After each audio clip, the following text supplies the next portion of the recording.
Of this season, and we go qualifying in a couple of hours' time. But before that, it is the final practice session of 2022, as cars will go around this spectacular Yas Island circuit in Abu Dhabi.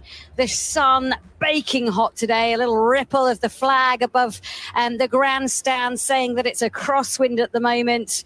And Verstappen, fastest yesterday, will look to add another win, another pole position to his tally this year. Jack Nicholls, he has been in fine form this season, and there is nothing to suggest anything will change this weekend. No, not much backing off, is there, in these closing stages of the season? Yeah, okay, 6th place in Sao Paulo last time out, but nevertheless, and maybe didn't really have the pace, but certainly the pace looked back yesterday. Missed out on free practice 1 because Liam Lawson was in his car.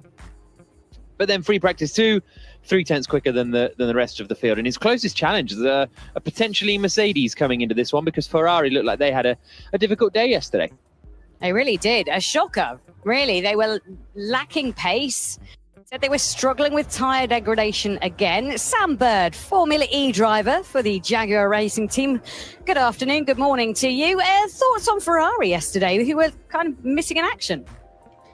Their charge has sort of petered out, hasn't it, Jenny? They, at the beginning of the year, we were all talking about this great fight between Red Bull and Ferrari, and, it was going to go down to the wire. They were going to go toe-to-toe, but very early on in the season, mistakes started to incur inside the team, and it's just got worse and worse through the year. I think that their upgrades have not worked, whereas Mercedes and Red Bull have continued pushing and found more pace in their car. Ferrari haven't, and it's a bit of a shame, really. They've got to the end of the year, and it's now looking like they might lose second in the championship in the teams.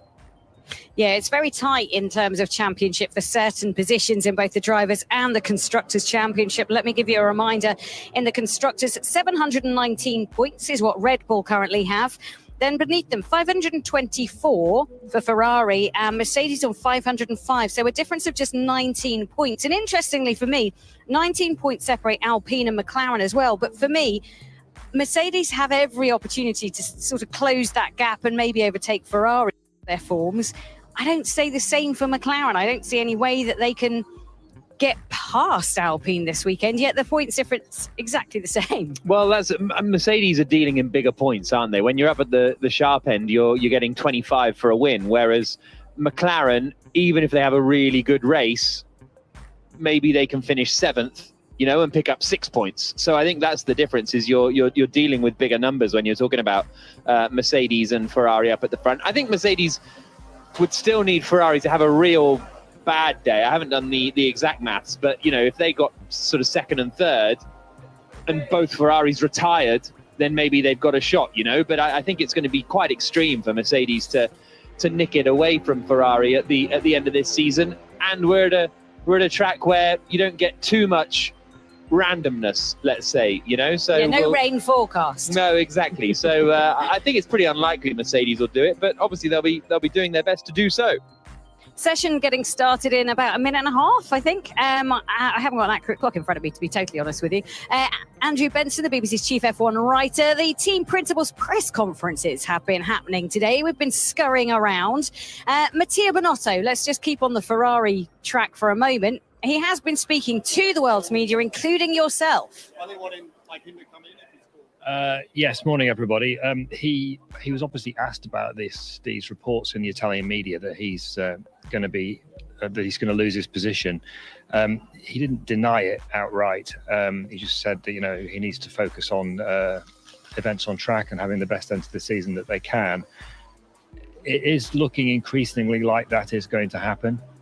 I think there've been too many mistakes this year at Ferrari. And John Elkann, the chairman, has decided that something needs to be done. That is the impression. It's not confirmed by any stretch of the imagination. And if it happens, we don't know when it's going to be announced, but it does look like there may well be a change at the top of Ferrari. Is this the best shape Ferrari have been in for years, Andrew? And then you get rid of the team principal? So in 2017 and 2018, they spent much of those seasons with the most competitive car or a very competitive car. Sebastian Vettel was leading both of those championships for certainly the first half of those seasons before Mercedes took them over.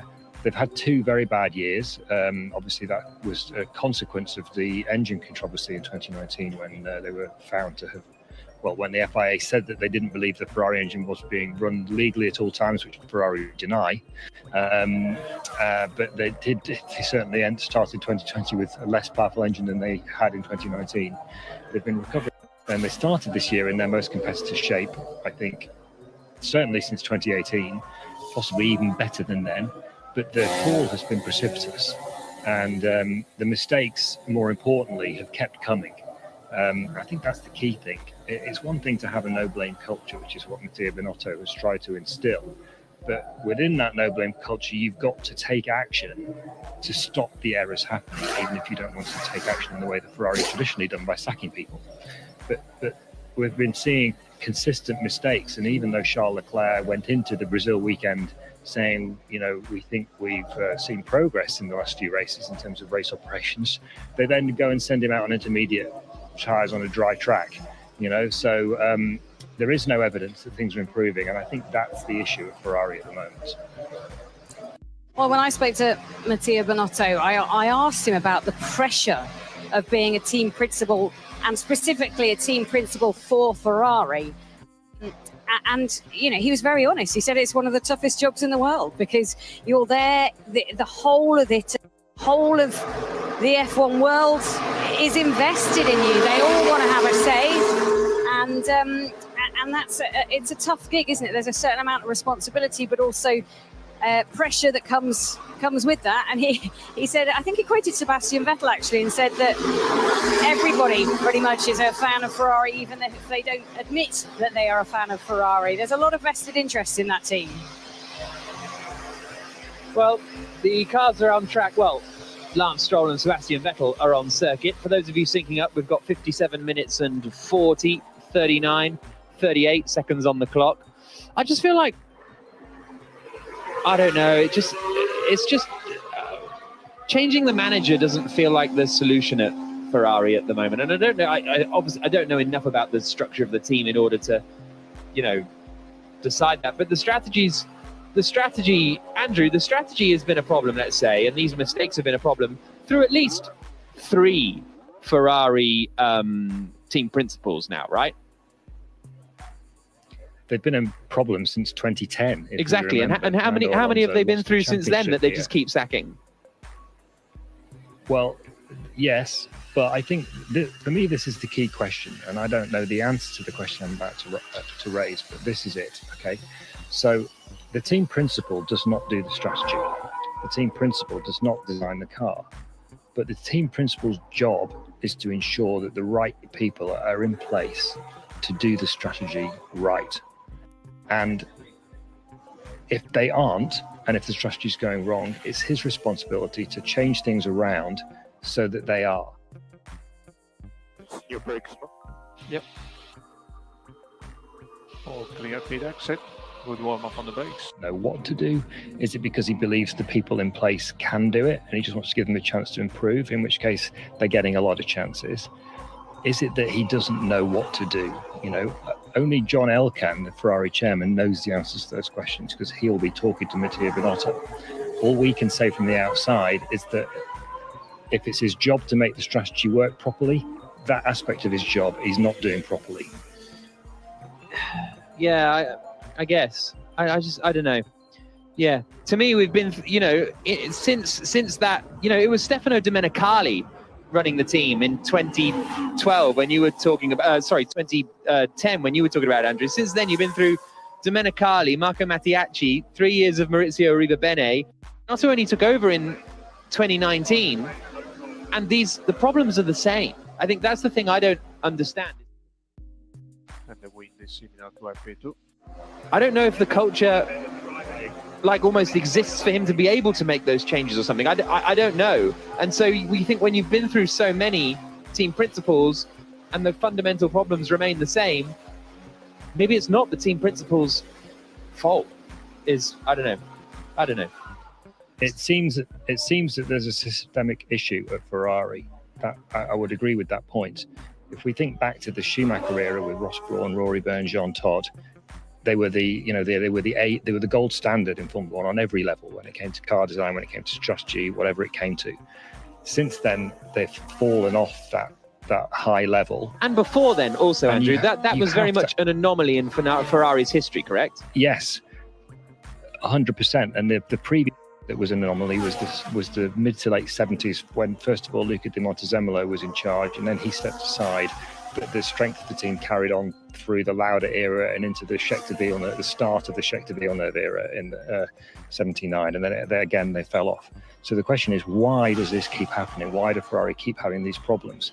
And I think people within Formula One, I mean, you've got to be very careful what you say about these things, because I remember Stefano Domenicali, when he was team principal, Niki Lauda had made some remark about the return of the spaghetti culture at Ferrari. Now, you can see that as a racist comment, okay? And Domenicali reacted quite negatively to it. He said, I refuse to accept that we can't design a quick car or can't run a proper racing team because of our nationality.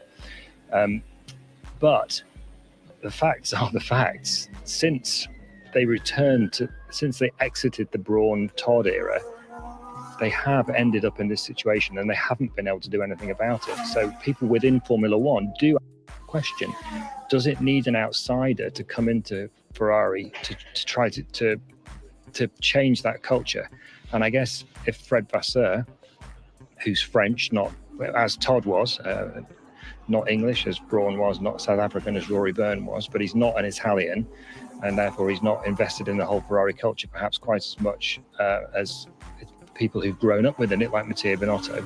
Maybe he can do something about it. Maybe that's what John Elkann, the chairman's thinking about, if he's going to make this change. Just on that, I have spoken to a few people involved with the team, and they've always suggested to me that anybody who isn't Italian will never have the respect of the garage. Now, Binotto is Italian, and I think is respected and liked, certainly. I just still don't know where are the failings? Are they just ignoring management? Do you know what I mean? I don't understand where the failings come from, because it seems like they should have everything there to succeed. Sam Bird. Jenny, yeah, I mean, obviously I've been with the Ferrari family for a number of years as a factory driver in their Le Mans team and in the WEC. And the one thing that I would say is that there is this perception that everybody there is very much Ferrari through and through. And there's this, it's not an arrogance, but there is this, well, we're Ferrari, we've got all of this history. And if you carry that in racing, I think it's not a good thing. You need to be pushing forwards regardless of your history to recreate, to try and create a better future for yourselves. And looking into the past and having this amazing past, I actually think hurts Ferrari in the fact that they've got this massive shadow over them that follows them everywhere they go, that they are this brand and they're expected to do well all the time. I don't think that helps them as a company in Formula One. Yeah, it's very interesting.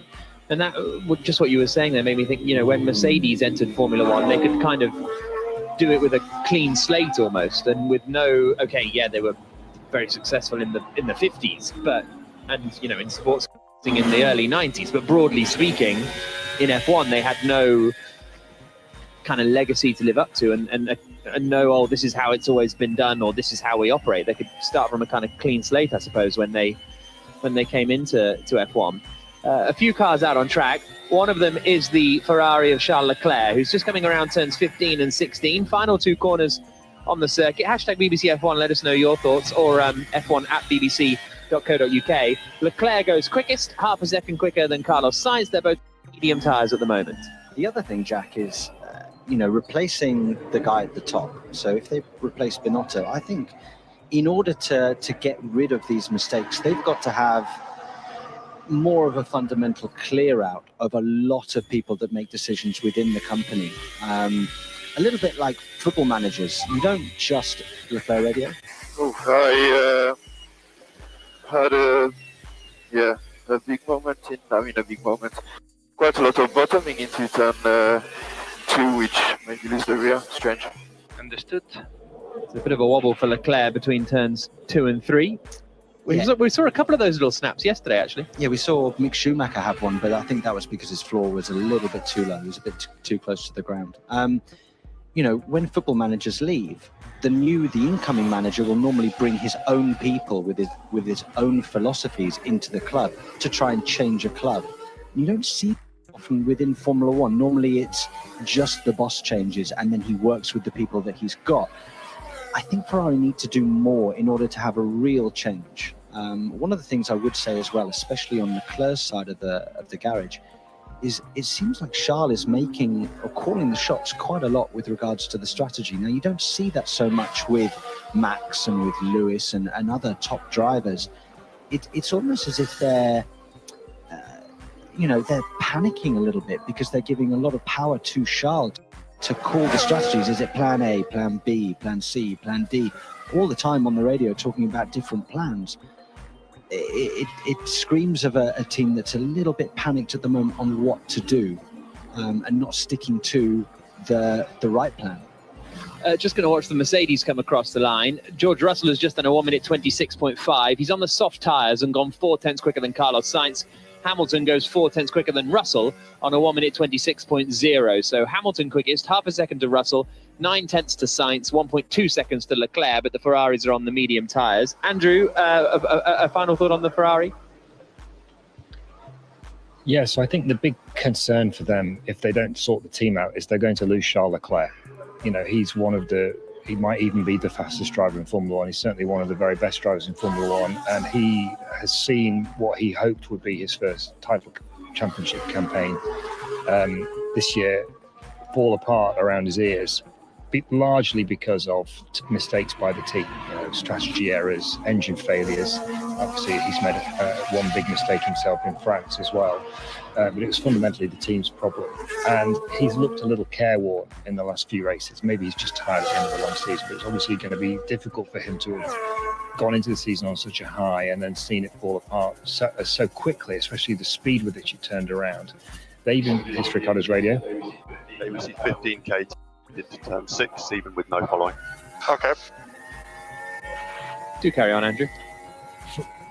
Ferrari have picked Charles Leclerc as the guy to build their team around, and I think they can already sense Mercedes sniffing around him.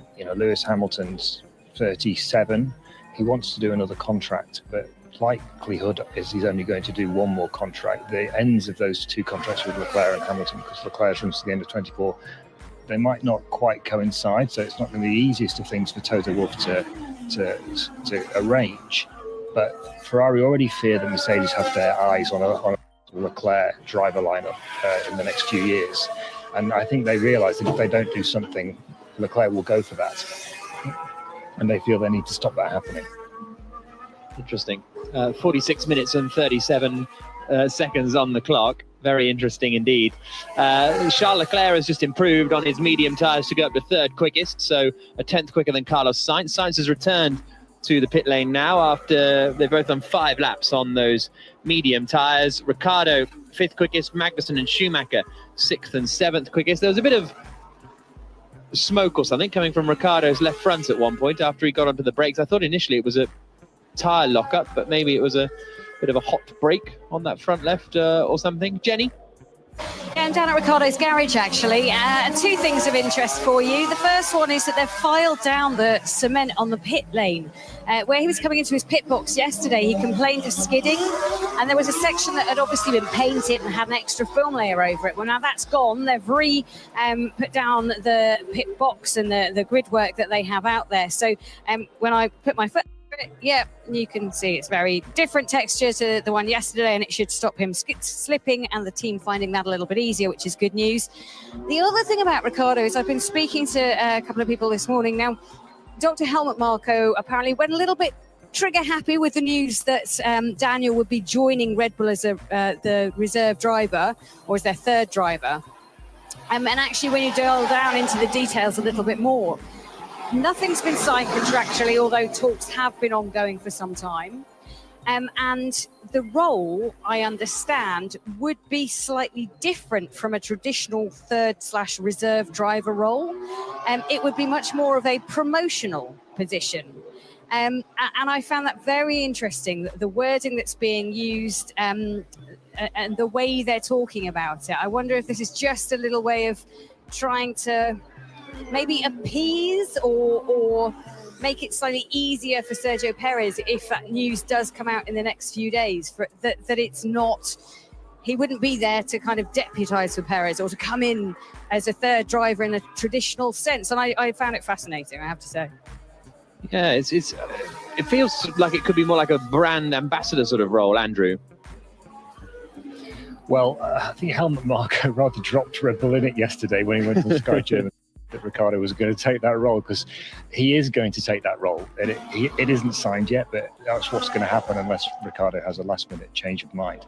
The problem for Red Bull this weekend especially, is I'm sure everybody's noticed there's been a bit of a team orders controversy at Red Bull. Oh yeah, Max Verstappen's not very happy with Sergio Perez, who he thinks crashed deliberately in Monaco qualifying. And so when Marko said that, they had absolute kittens down at Red Bull, because it was like, oh my God, Perez is going to think we're bringing in Ricciardo to sort of keep his feet to the fire, or even as a potential replacement before the end of his contract. Remember, Perez has a contract for the next 2 years. Now, that explains the public messaging. It is true that Ricciardo will do a lot of promotional work, but he's also going to be a simulator driver, and Ricciardo himself also sees it as a potential way back into Formula One. And it is true that having Ricciardo there does keep the pressure on Perez. It's just that Red Bull don't want it to look like that right now, but that's the reality. Ricciardo is going to be the third driver, and if Perez doesn't do what they want, Ricciardo will always be there. They could always bring him in. It's just they don't want that to be the public perception right now. So you're saying that Red Bull are bringing Ricciardo in as a third driver to put the pressure on Perez a little bit and make sure he, keeps his game up, but they don't in any way want anyone to think that. I'm not sure that's the explicit thinking behind the decision when the talk started happening, but it is a reality that will be the case, just by virtue of an 8-time Grand Prix winner being in the team. Perez knows that there's a ready-made replacement for him if he steps out of line. It's a little bit of extra pressure on him, isn't it? Yeah, absolutely. Just improved to go second quickest, only 500 slower than Hamilton. Alonso a quarter of a second back in third on the medium tyres, 100th quicker than Ocon. Sainz is in 5th, Russell is 6th, Vettel 7th, 8th for Ricciardo, 9th for Magnussen, 10th for Schumacher. Sam, good move for Ricciardo? I think it's the only move for Ricciardo. That's all he could do, and he's going back somewhere that he was loved, which is good for him. I think that he needs to feel that. As we see a replay of Lando Norris. I got fire on the front left brake. Okay, we see that here. So Norris having exactly what happened to Ricciardo a couple of laps ago. Yeah, maybe it's something to do with blanking on the brakes. Both McLarens seem to be running very, very hot axles. Going back to Daniel, I think it's a good move. It means that he's still there or thereabouts in the Formula One world. And I got fire on the front left brake. Okay, we see that here. Him and Sebastian, they'll think that they've got a very good reserve driver in Daniel Ricciardo. And make no mistake, he's thinking that he'll have a chance at some point next year. Just down at Red Bull, actually. Sergio Perez has already gone out. Max Verstappen just starting to put his balaclava on and think about getting out on track as one of the Mercedes goes out as well. I'm thinking it's Lewis Hamilton, just because that side of the garage is moving around a little bit more. On this, Ricciardo moving across to Red Bull to be the third driver. I know, Sam, you were saying it's kind of the only option he had. He did have the option of Haas. It was there, I believe, if he'd have wanted to go there. He didn't. But it does go to show the changing fortunes in Formula One of a driver and their stock. This is a man who left Red Bull because he didn't want to be the number 2 driver to Max Verstappen. And now he's the number 3. He will be the number 3 driver to Max Verstappen in a team who are publicly saying... So driving advice, braking into turn 9, push that a little bit later. A little bit braking to 12. Main loss is braking at low speed, turn 16. They do want him to go into the team, and his function would be as a simulator driver, but also as a promotional tool. And he wouldn't be necessarily first in line, or he wouldn't be getting a chance of that seat, then that's a bad career move, no? That doesn't keep his chances of being an F1 alive. That kind of consigns him to the subs bench at the very best. But he's not doing anything else in any other championship. So he's just here, lurking around.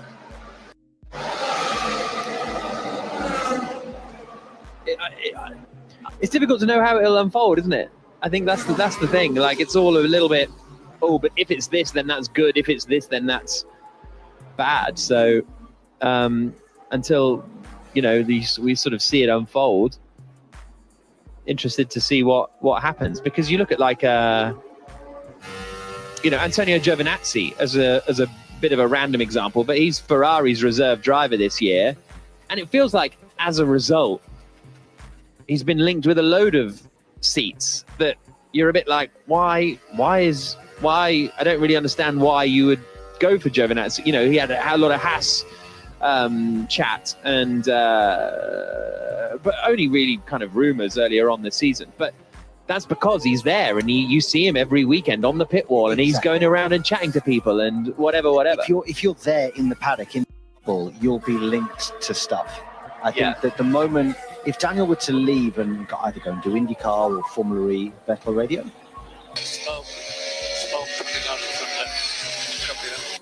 So he's kind of got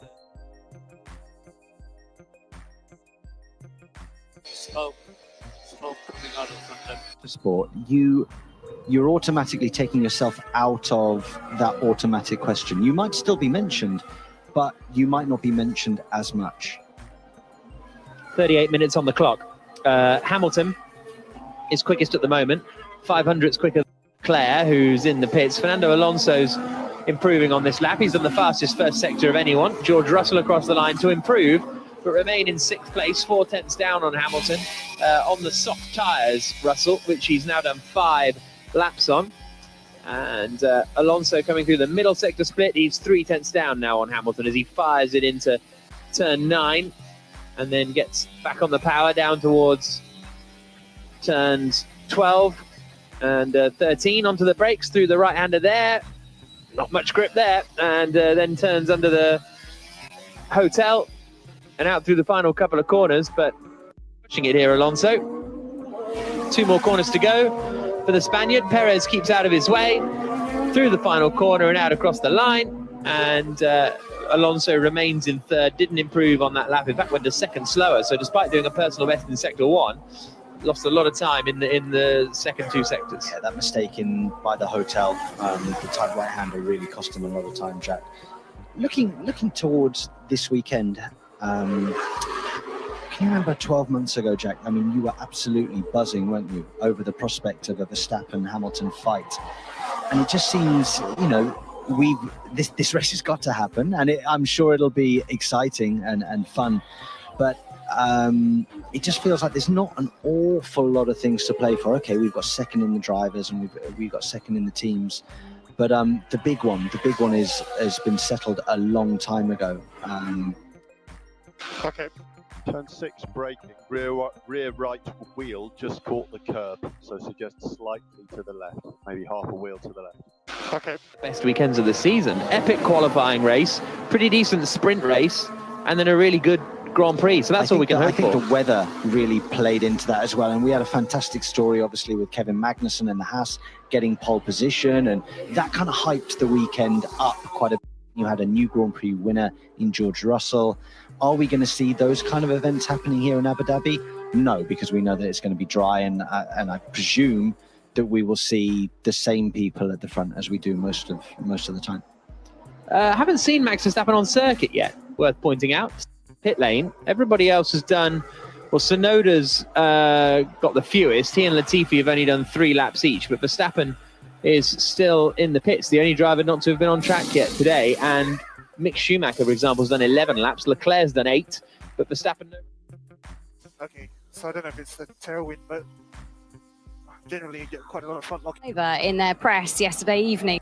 didn't complain about being down time or having missed some of the sessions, so he wasn't quite up to speed yet.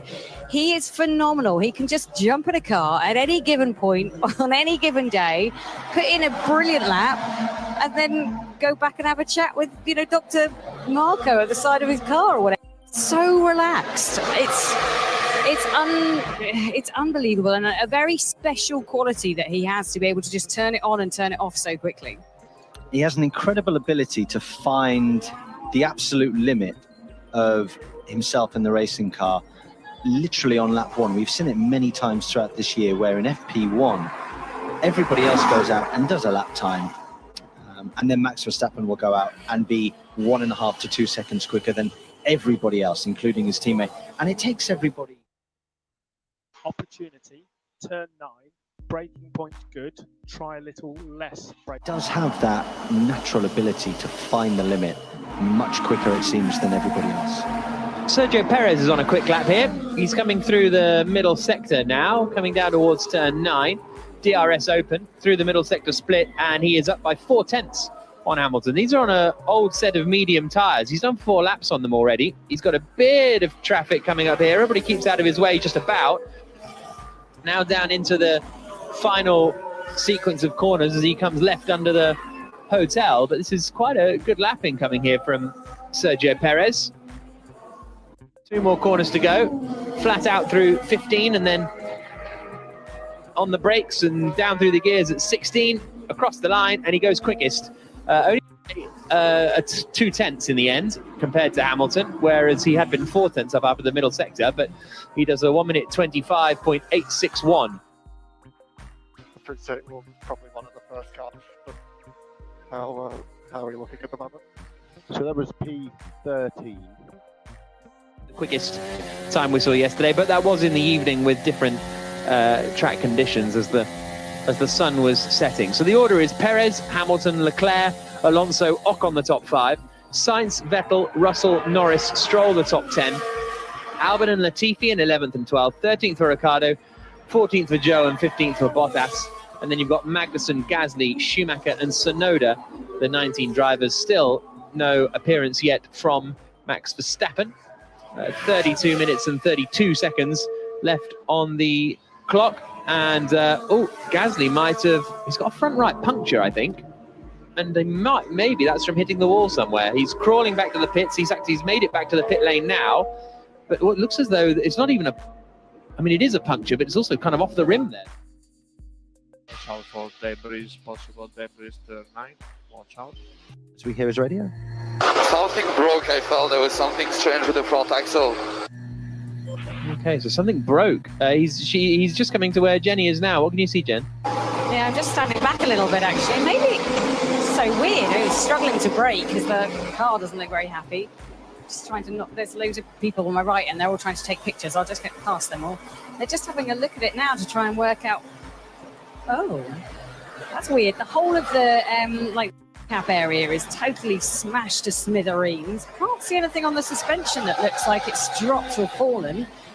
So the team will obviously have to have a look at it. I mean, the whole car looks like it's very hot, but it normally does. Oh, that's so weird. It's like the whole of the inside rim is just sheared away.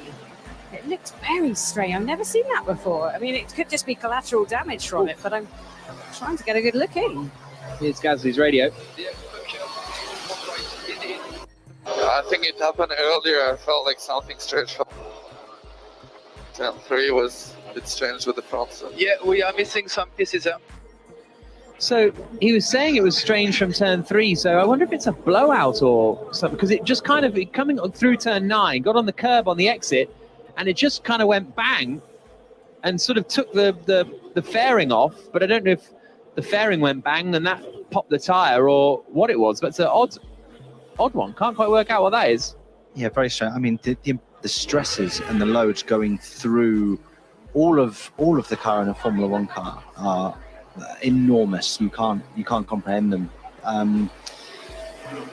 You know, these things do happen when the cars are under so much stress, so much load. But I'd be interested to see what they actually put this down to. Whether that's it's called a cake tin around the brake material. And the debris is the exit of 10 on the right-hand side. Correction, exit of 9 on the right. Tauri later on in the session.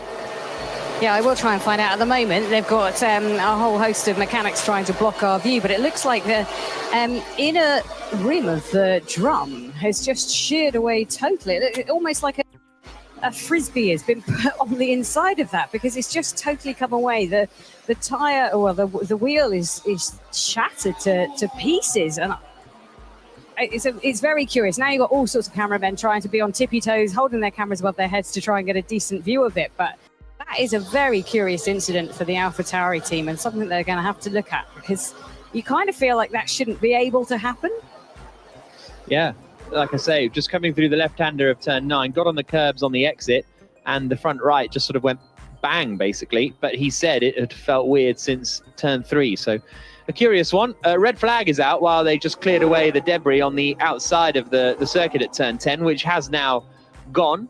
29 minutes and 3 seconds left on the clock, and everybody's from the pit. Verstappen had just left the pits. He'd just gone out on his outlap, and then it was a red flag. So not ideal for Verstappen. So it looks like the vibration of the curb has done the final bit of damage. Look how the car is loaded up on the right-hand tire, then boom, over the curb, and whatever component has failed in dramatic fashion on the exit curb. While we've got the red flag, I thought I'd bring up something that I was thinking about. Sebastian Vettel retiring. Yeah. Obviously. Now, I've felt over the last year that it was probably time for him to retire, in the fact that the results weren't going his way. He didn't look his former self, and being relentless and fast. And it looked like he'd lost the passion a little bit. But since he has announced his retirement, we've seen a massive increase in his form again. And I'm sat here in his final Grand Prix weekend thinking, I want to see him back, because I think he's doing a great job, and he has been such an amazing asset to Formula One for over a decade now. And it's such a shame that he's leaving, and we should remember him for being a great champion, not somebody that is midfield. But certainly his form recently has been superb. Yeah, I agree. And here's Ocon's radio. We need to be careful going that slowly in sector 3. They threw yellow flags then. The car's coming past. Yeah, the yellow flag was before. The yellow flag was for you. You were going so slowly they thought you were stopping. Ocon has just done some bizarre getting out of the way. Hamilton overtook the Haas as well under the red flag. Okay, understood. Yeah. Hamilton overtook the Haas as well under the red flag. Okay, understood. So that's Norris dobbing Hamilton in for overtaking under the red flag. Well, I think it had just come out as Hamilton was going past them, and they were both going very slowly. So I think it would have been a bit ridiculous for Hamilton to have hammered on the anchors at that point. But session is back underway. Verstappen is out on circuit. Completely agree about Sebastian Vettel. It's been nice to see him this year, suddenly, having some good races. Brazil, it was a shame that it all kind of slipped away, because he was doing a great job running up towards the front of the field. So yeah, it's a shame, but he's had a long old career, and there's nothing more for him to get, A bit of weaving when you can put the front. But that's not really adding to his legacy much, I suppose. No, unless you stuck him in a Red Bull again or a Mercedes, I don't think there's an opportunity for him to get back to the levels that he was previously, if he could get back there at all. But it is really, really nice to see him enjoying his racing and being quick again and competitive in a car that has not been the best, but he can still drag out some good results. 25.5 minutes to go. Perez quickest at the moment still, remains in the pit lane. Hamilton's gone out on a new set of soft tyres though. Verstappen's on a new set of soft tyres. Tell a lie, they are 3 laps old, but that'll just be the out lap probably, and he was just about to start a push lap when the red flag came out, so there won't be old tyres for Verstappen. Here he comes through sector 1, and he's down on Sergio Perez in the first sector, and Perez's time was done on the mediums, so this is his first run of the day, though, of course. Hamilton is just coming out over the line now and down towards turn 1, so we'll keep an eye on his lap times also. Turn 5 incident involving Hamilton is noted for failing to slow under the red flags. Verstappen having a little bit of a slide as he tries to put the power down coming out of the chicane at turns 6, 7 and 8, and Hamilton has done a pretty quick first sector. It was all a bit scrappy from Max into the chicane there. It's like he braked a little bit too early and then was unsure on the turning point. He took 2 or 3 bites out of the steering wheel to try and get it turned into the left-hand first part of the chicane, which is very rare for Max. Normally he's so precise, knows exactly where to brake, exactly where to turn in. So that was a bit uncharacteristic, really. Although it is his first lap of the day. Maybe I should forgive him. He's slamming him. How dare you not do a perfect lap? Here he comes across the line, and it's an abysmal third for Max Verstappen, 2 tenths away from Sergio Perez. But in all seriousness, he was on the soft tyre. Perez's lap was done on 5-lap-old mediums. 23 minutes and 45 seconds on the clock. Hamilton has... No, he hasn't backed off. He's just 4 tenths slower than he needs to be in that middle sector. He's finding a bit more pace now in the final couple of corners. He's got 2 more to 15 and 16, but not a personal best in the middle sector. Out across the line, and Hamilton goes quickest, a 1 minute 25.824, but it's Alonso with the fastest first sector, Perez on the mediums with the fastest second sector. In fact, Alonso's fastest first sector is on the mediums as well, and Hamilton with the fastest sector 3. So plenty more time out there if people can find it. Jenny Gao. I feel like, we're looking probably from the engine braking turn 6. Now, it's been a roasting hot day here. Just come down to Alpine, both cars in the garage at the moment. They've been working on the brakes on Alonso's car, and they've just put the drums back on. On the other side, it looks like they're doing a torsion bar change for Esteban Ocon. So I know you said he was the car, or he were driving a little bit strangely out there and having some issues. So I just wonder, they're obviously trying to help him out with something in that car at the minute. Carlos Sainz on circuit on a medium tyre again. Is it the same? It is the same medium tyre. So not going for a soft tyre run just yet as he comes around the left-hander of turn 9. Still 22 minutes to go. And this session it's not completely unrepresentative because you do go sort of day to night rather than just a full night race. So like Bahrain or Singapore or pre-practice 1 is completely different. But I think right now the track temperature is 43 degrees. I think at the start of FP2 yesterday it was 41 degrees, and then it dropped as the session went on, but the start of the session is still fairly relevant. Hamilton back into the pits, Perez in second, Verstappen in third, and Verstappen did improve on that last lap on the soft tyres, but was still 2 tenths away from Hamilton. Is that correct what I'm saying? Yeah, I think it is. He's on a cool down lap now, so then he'll go again. I think that was still his first lap, wasn't it? Yeah, it was still his first lap for Verstappen. 2 tenths slower than Hamilton managed. Hamilton will be investigated after the session for failing to slow under the red flags. Verstappen comes across the line now and down to... Did you hear what I said in turn 6? Yes. Time around, it would be quite something if Hamilton were to take his, one and only win of the season at Abu Dhabi after what happened a year ago. Well, considering the record that he's got, Jack, I would love to see him continue that record. It's never fun to see someone lose their streak of winning a race in each year. So I would dearly love for Lewis to do it, although I think it's going to be extremely difficult. The Red Bull looks very, very quick. We know that one of its strengths is straight line performance as well, compared to the Mercedes.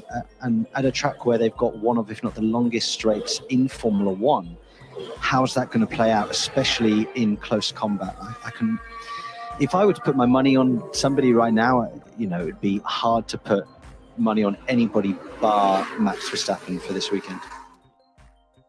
Our suggestion is engine braking 8 before turn 6, and then we go back after turn 6. We'll keep an eye on him, but he's not pushing at the moment. No one is on this current lap. Jenny?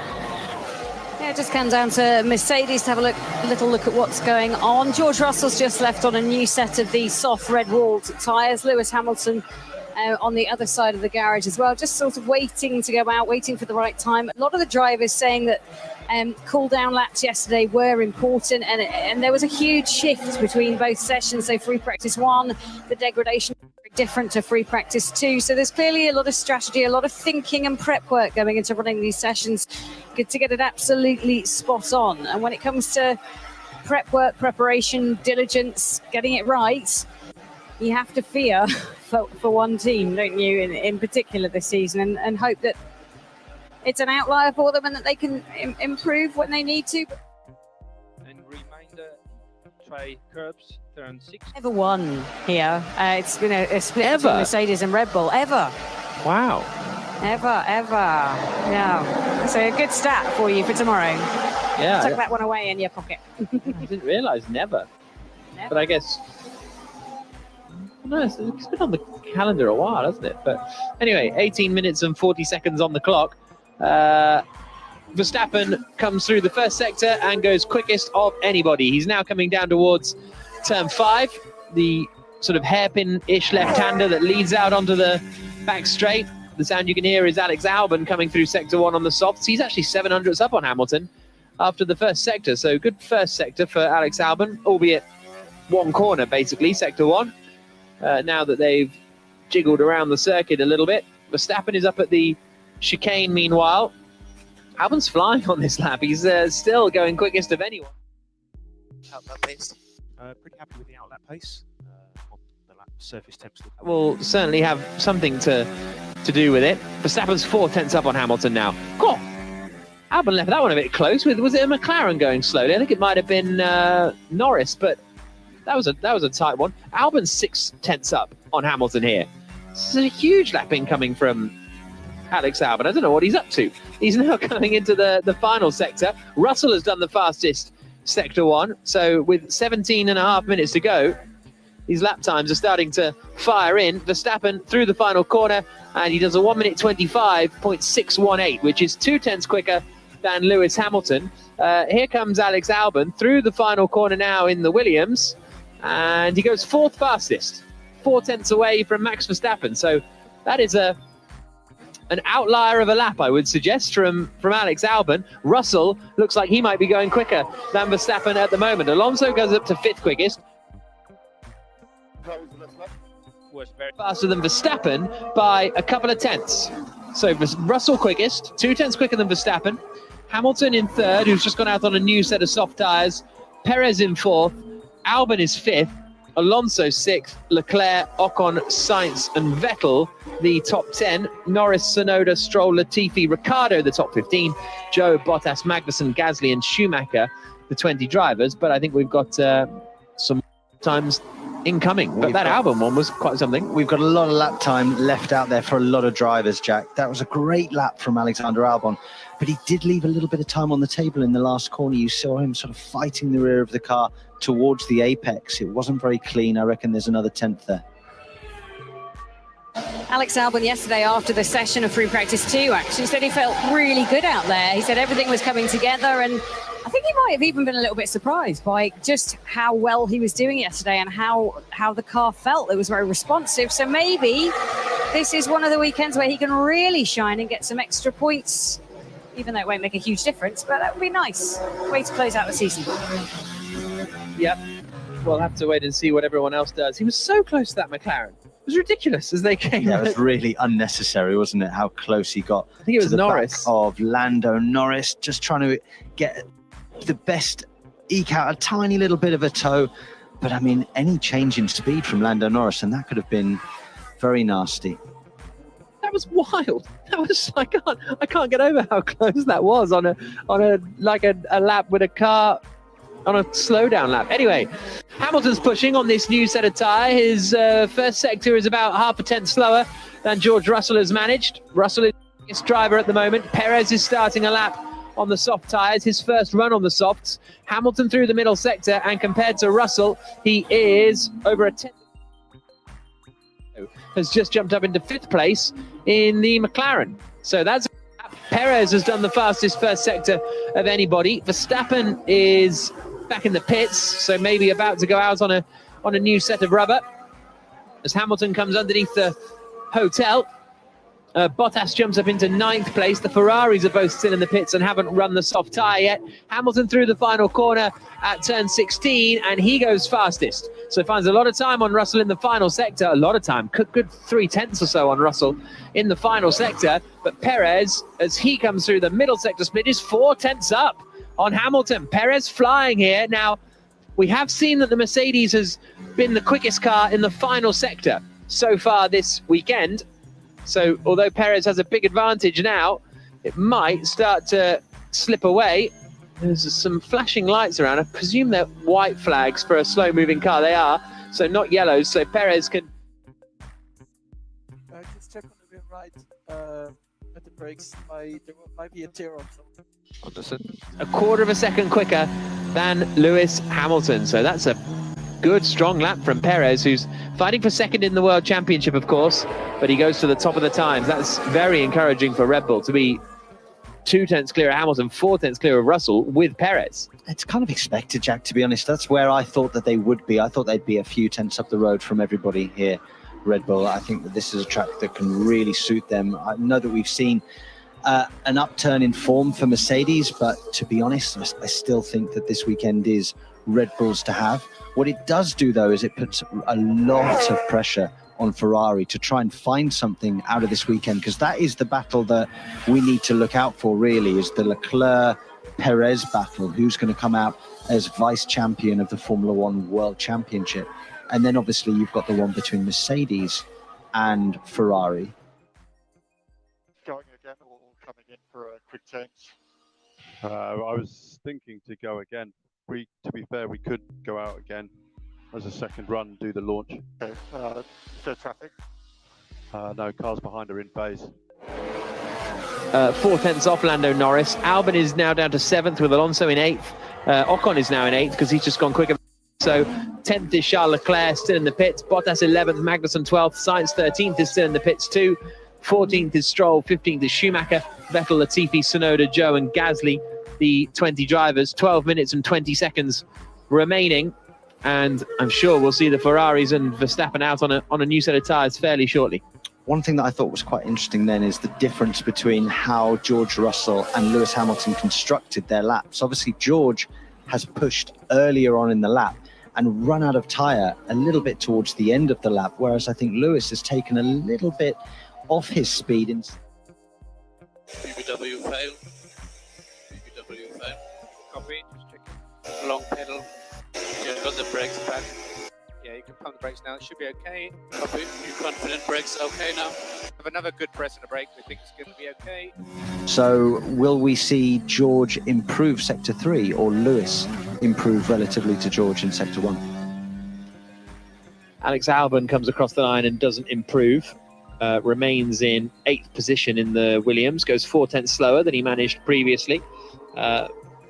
Verstappen is out on circuit on a brand new set of soft tyres. Leclerc and Sainz still in the pits with 1 minute and 14 seconds on the clock. The AlphaTauri team will having an examination of the front right of Pierre Gasly's car before they send him back out, or whether they do or not, we'll wait and see. But 11 minutes to go, and what can Verstappen do? Just be careful of Alonso at exit. He should be on a slow lap, but you never know these days. Run of the session. Will he find a little bit more time as he comes through the final sector now? No one's improving currently. Still, the Ferraris remain in the pit lane, having only been out today on the medium tyre. Did 17 laps of running on the medium tyre. Verstappen is coming into the final sector now. And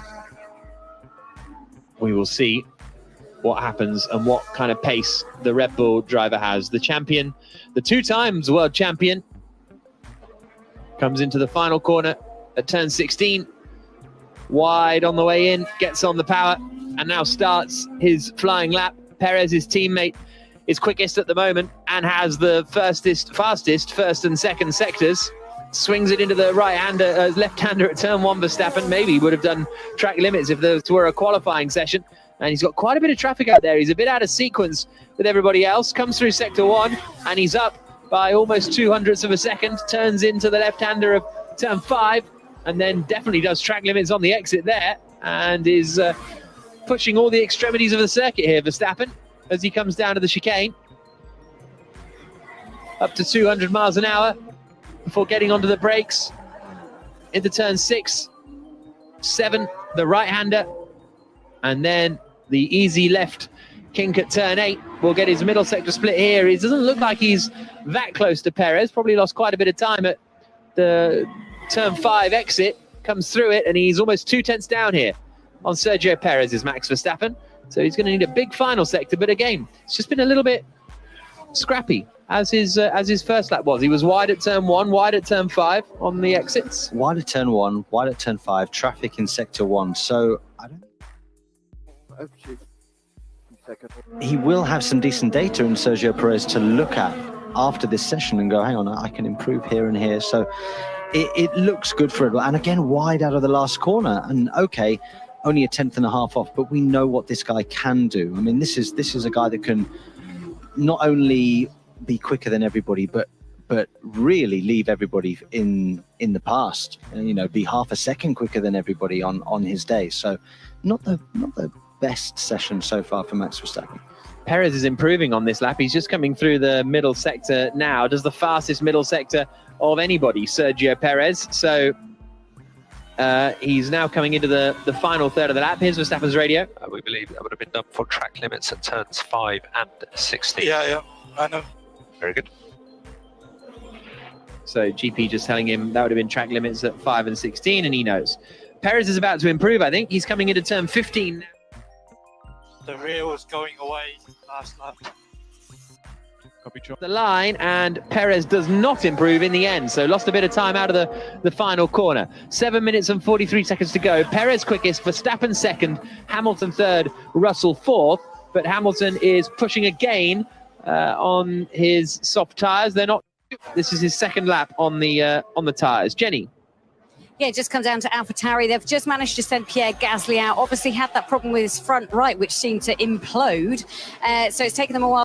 So he's just gone out. He's currently P20, but hopefully the car's in one piece. Improve.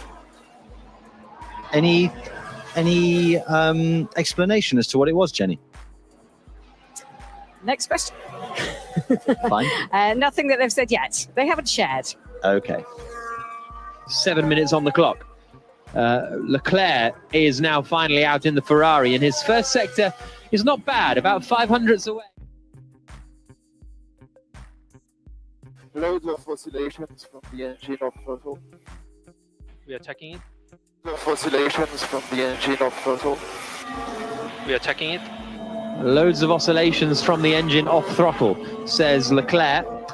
He's in the middle sector now. Russell comes across the line, does a personal best in sector 3, but ends up 0.7 slower than Sergio Perez. Hamilton 0.5 second slower, so the tyre's not holding up for a competitive second run. Leclerc through sector 2 now. How far away is he from Sergio Perez? 0.4 of a second after 2 sectors. So it might be in a bit of Norris trouble here. Norris is currently 5th fastest. Sainz is about to come through the middle sector. Remember, Perez was 0.4 away. Oh, Leclerc really struggling down into turn 12. Sainz is 0.5 second away.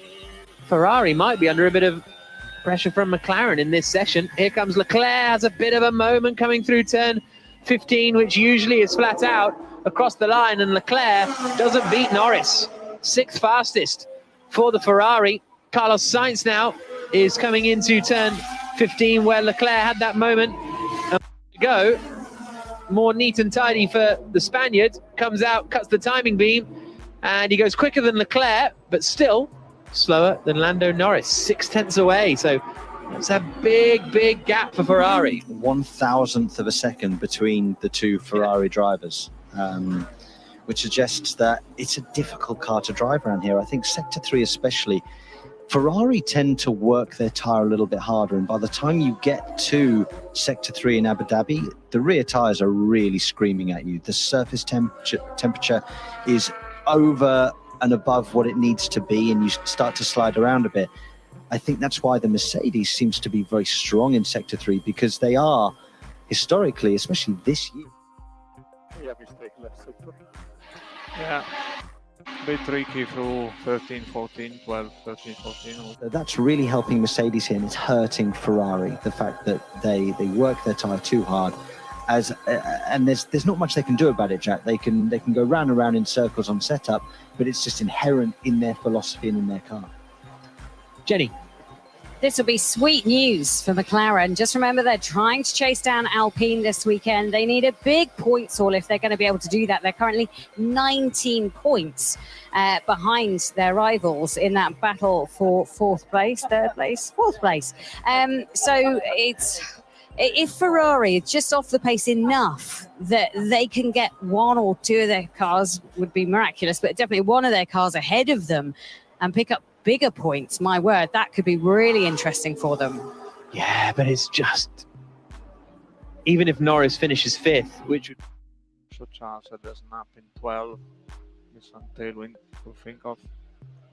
Really tight. If Ricciardo would then also need to pick up, they'd need to finish, so surely they'd need to finish in order to overturn a 19-point swing. You'd need to be 4th and 5th. Yeah, with Alpine scoring no points. Cars in the top 6 in order to have a chance, and Alpine to have a terrible day. And can we really see that on the current form? I mean, I'd love to see it. I think that I'd love to see McLaren take the fight to Alpine, but given the form of Mercedes especially, I think it's going to be very, very difficult.